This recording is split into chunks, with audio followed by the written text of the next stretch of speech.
Dans la campagne tchèque, à 3 heures de route de la capitale, Prague, la petite ville de Zlín, 27 000 habitants et un garage où ont été fabriqués des dizaines de litres d'alcool de contrebande frelaté. Un alcool qui sème la terreur dans tout le pays. En raison de la circulation d'alcool dangereux, nous vous recommandons de ne pas boire d'alcool d'origine inconnue. L'affaire éclate en août dernier. L'alcool est coupé au méthanol, il se transforme en poison. Des dizaines de personnes sont intoxiquées. Un petit verre rend certains consommateurs aveugles, définitivement. Et cet alcool commence à tuer. 27 morts, des dizaines d'intoxiqués. Le bilan provisoire de la vague d'intoxication par le méthanol est terrifiant. Et ce n'est pas fini. Alerte à l'alcool tueur. De la police au Premier ministre, l'affaire mobilise tout le monde. Je veux sans ambiguïté assurer à nos concitoyens que l'État a mis en œuvre tous les contrôles possibles et mobilisé toutes ses forces pour retrouver les criminels responsables de ces empoisonnements. La prohibition est décrétée. Les bouteilles d'alcool de plus de 20 degrés disparaissent des restaurants, bars et autres supermarchés. Les Tchèques, deuxième consommateur au monde d'alcool fort, paniquent. Partout dans le pays, ils font contrôler leurs bouteilles suspectes, une par une, comme ici, à la mairie de Zlín. Ma femme m'a dit de venir pour qu'on ne soit pas intoxiqué ou qu'on ne devienne pas aveugle. Ce n'est pas du rhum, il ne fait que 25 degrés. Je me disais bien qu'il était moins fort que d'habitude. L'échantillon n'est pas toxique. En 2 jours, ils ont vu défiler 300 bouteilles. Aucune n'était dangereuse, mais 10 d'entre elles provenaient du marché noir. Dans la ville, l'alcool frelaté a tué 3 personnes. Nous avons rendez-vous avec Katerina. Sa mère est morte après seulement quelques verres d'une bouteille d'alcool achetée dans un commerce du quartier. La perte a été brutale. Tu sais encore qui c'est? C'est ma mamie. C'est la police qui l'a prévenue. Je me suis demandé si je devais aller voir le corps ou pas. Est-ce que je peux la voir dans cet état? Parce que je savais que cette image resterait à vie dans ma mémoire. La douleur est évidemment encore très forte. Et la colère aussi. Colère contre des autorités jugées trop laxistes. C'est l'État qui porte la responsabilité de cette mort. Parce que les autorités sont capables de lutter contre la contrefaçon des vêtements. Et pour l'alcool, on ne cherche pas à contrôler. Pourtant, si quelqu'un porte un vêtement contrefait, ça n'est pas une affaire de vie ou de mort. Quand j'achète une bouteille dans un magasin, pour moi, ça veut dire que tous les contrôles sont censés avoir été faits. Il faut dire que les bouteilles d'alcool meurtrières ont été vendues dans des magasins ayant pignon sur rue. Voici le maire de la ville, Miroslav Adamek. Il nous conduit à la petite échoppe qui a écoulé une partie de la marchandise frelatée. Elle n'est pas encore fermée. Le magasin continue à fonctionner. L'alcool avec le méthanol a été liquidé et les propriétaires ont 3 mois pour partir. Les locaux vont être mis en location ou alors on va les récupérer pour notre police locale. Notre petite ville de 27 000 habitants a besoin de renforcer sa police.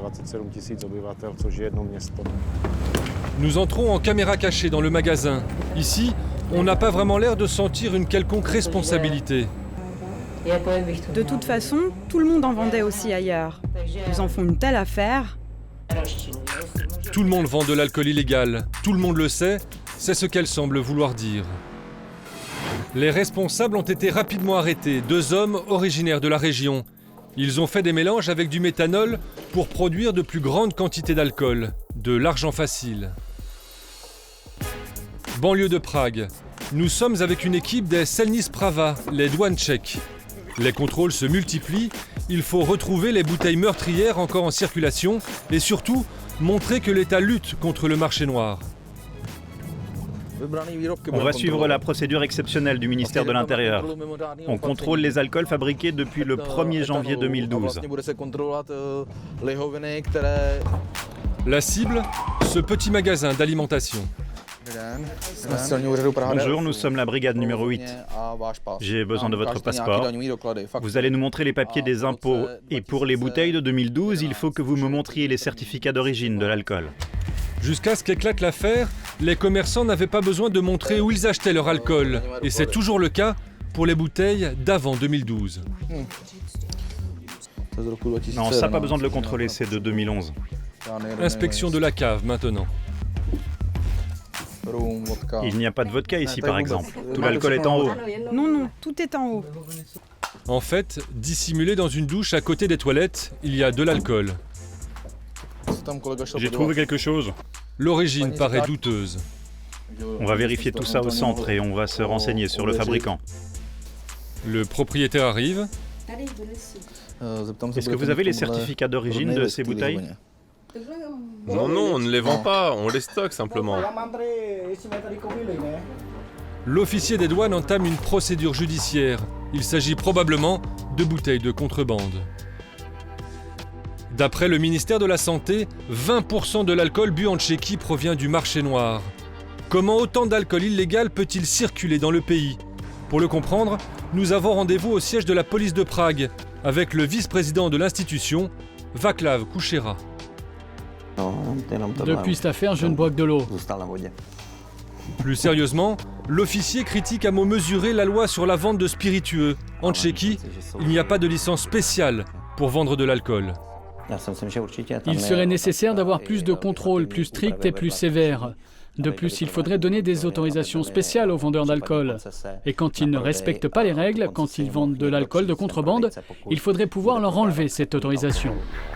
Le marché noir prospère, d'autant plus qu'en raison de la crise économique, le gouvernement a augmenté les taxes sur l'alcool et considérablement réduit le personnel des services d'inspection. Autre problème en Tchéquie, tout le monde a le droit de fabriquer son alcool. Voici le fermier Karel Elias. Il est producteur d'eau-de-vie artisanale. Il s'est construit sa propre distillerie personnelle. L'alcool sort très très fort ici. Pour diminuer le degré, on peut mettre hors service un étage ou deux. Karel ne peut vendre son alcool qu'à ses voisins qui lui apportent les fruits à macérer et le bois pour l'alambic. Son business est légal, mais d'autres n'ont pas ces scrupules. Comment alors savoir où disparaissent ces milliers de litres d'alcool artisanal? Je vous le dis franchement, je le faisais de manière illégale avant. C'était pour moi, pour ma famille, ensuite pour les voisins, et puis eux aussi avaient des amis. Et d'un coup, vous êtes face à une grande chaîne qui s'allonge, il fallait sortir de ça. Mais plein de gens le font au noir. Il y en a au moins un par village dans la région. C'est impossible d'empêcher ça. Après l'affaire de l'alcool frelaté, le gouvernement a fait mine de découvrir l'étendue du marché noir, un secret de polichinelle. Le bilan ne cesse de s'alourdir, 37 morts depuis août dernier, qui forcent les autorités à réagir.